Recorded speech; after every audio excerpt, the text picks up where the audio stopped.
오늘은 제가 임신 5주차 때 겪었던 증상들을 공유해 보려고 해요.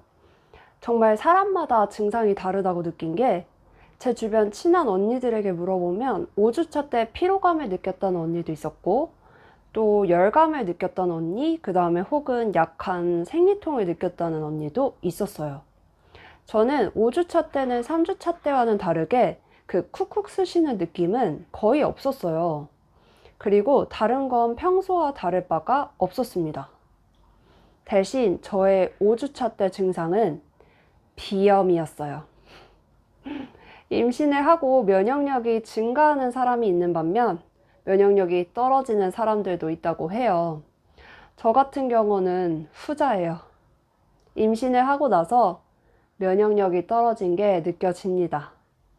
코로나 전에는 사실 출퇴근을 지하철로 하다 보니까 하루에 지하철에서 왕복 3시간 가까이 사람들한테 낑겨서 다녔어요.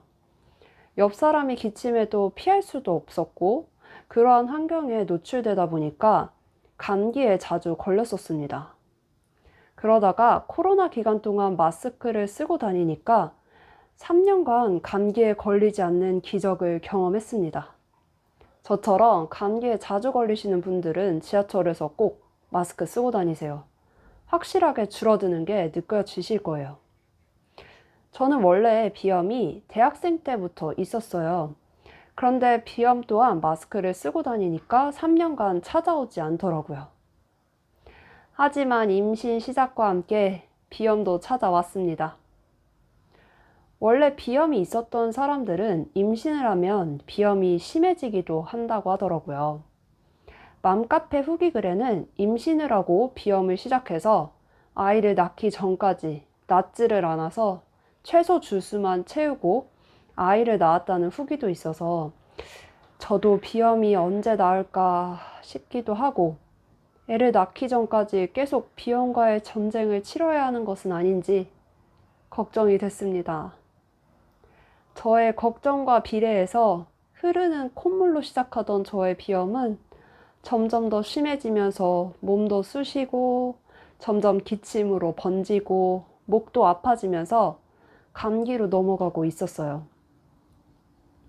콧물이 안 멈추면 눈도 피로해지고 몸도 피로해지는 증상, 아마 비염인들은 다들 아실 거예요. 사실 별거 아닌 비염이라고 생각하시는 분들도 계시겠지만 직접 겪어본다면 정말 그런 말이 쏙 들어갑니다. 저는 과거에 가벼운 감기를 방치했다가 기침이 심해져서 폐에 문제가 갈 뻔했던 일이 있어서 감기 기운이 느껴지면 바로 약부터 먹는 것이 습관이 됐어요.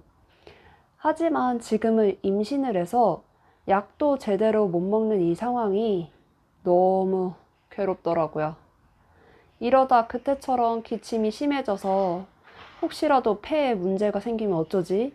하는 걱정도 들고, 정말 아픈 날은 부정적인 생각만 가득해지는 것 같아요.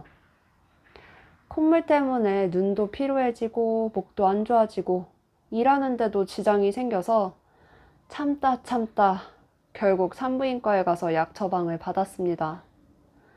지르텍 그리고 몇몇 약이 있었어요. 담당 의사 선생님도 지르텍은 괜찮다고 하셨는데 초기인지라 너무 걱정이 되더라고요. 그래서 인터넷에 임신 초기 산모가 지르텍을 먹은 경우가 있는지 2~3시간 정도 찾아보고 또 고민하다가 결국 먹었습니다. 하루에 한 알씩 지르텍을 이틀 정도 먹으니까 확실히 콧물이 조금씩 잡히더라고요. 그리고 주말 동안 푹 쉬어주고 약을 못 먹는 대신 영양제랑 건강기능식품을 꾸준하게 챙겨 먹었어요. 저는 종합 비타민제와 베도라지 청을 챙겨 먹었습니다. 한 일주일 정도만 비염으로 고생을 했고 나머지 일주일 동안은 노란 콧물이 나오더라고요. 그리고 또 코막힘 증상이 있다가 비염이 끝났어요. 비염이 임신 마지막 주까지 계속되면 어쩌지? 하고 정말 걱정이었는데 끝이 안 보이던 비염이 끝이 있더라고요. 비염이 다 나은 날은 정말 너무 행복했습니다. 하지만 역시 임신은 다이나믹합니다. 비염이 끝나고 6주 차에는 다른 임신 증상이 저를 기다리고 있었습니다. 그 이야기는 다음 시간에 나눌게요. 오늘도 영상 봐주셔서 감사합니다.